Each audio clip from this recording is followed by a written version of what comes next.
tere päevast, siis ma olen bussis teel siis Klaipedasse ehk Meemelisse, Ida-Preisimaale, et oma tähistama siis 80 aasta möödumist teisest maailmasõjast. Tahtsin minna tegelikult sinna, kus ka kindral Steiner on sündinud, aga see kuulub praegu Venemaa alla. Sinna ma minna ei saa, Königsberg jääb ka ära, ka kuulub praegu Kaliningrad kuulub Venemaa alla, aga Meemel on Klaipeda ja see on praegu Leedu all, nii et sinna ma saan minna. Et tahtsin tegelikult hakata juba varem minema, aga kuna ma tulin vastu ööd ja lend jõudis Palanga lennuväljale peale keskööd ja siis taksojuhiga sai kõvasti seigeldud, sest ta vedas mitut inimest samas taksos ja see oli täielik sürr, mis toimus. Aga vähemalt ei varastanud mul eriti palju raha, seegi kena. Ja siis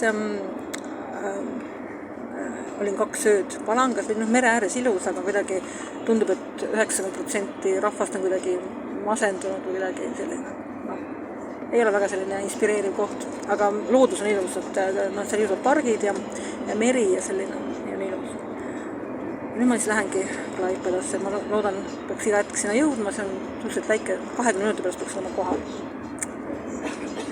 Nii, illusioon on suur, et Ida-Preisimaad näha, et see on selline kultuuriliselt selline huvitav asi. Ja muidugi need reisijumalad tahavad ka, et ma sinna läheksin, sellepärast, et paljud irvitavad nendele, kes tahavad staatust igal pool saada, eks, aga staatus tähendab seda, et sa lebotsid kuskil luksviitides ja maksad selles vähem kui tavaline inimene tavalise toa eest, kõige odavama toa eest. Ja see on staatus.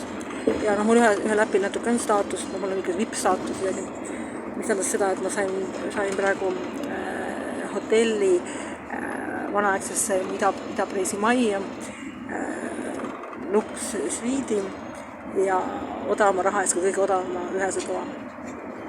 Nii et hinnaalandust oli mul ligi 300 € võrreldes siis sellega, mis see tegelikult maksab. Nii et staatus on tegelikult väärt ja lennuvades on inimesi, kes reisivad samaladesse kohtadesse ja siis pöörduvad sama lennuga tagasi ja miks nad seda teevad, sellepärast, et nad tahavad saada staatust mingi lennufirma juures või tavaliselt mingi lennufirmad ja mingi alliansi või liidu seal tegelikult. Või nad on kaotamas oma staatust ja nad peavad selle midagi tegema selleks, et tavaliselt lennusegmente tegema juurde. Ja siis nad tuuseldavad lennumas mingi kõige odavamad piletid, mis lähevad kuskile X kohta ja siis tuuseldavad edasi tagasi.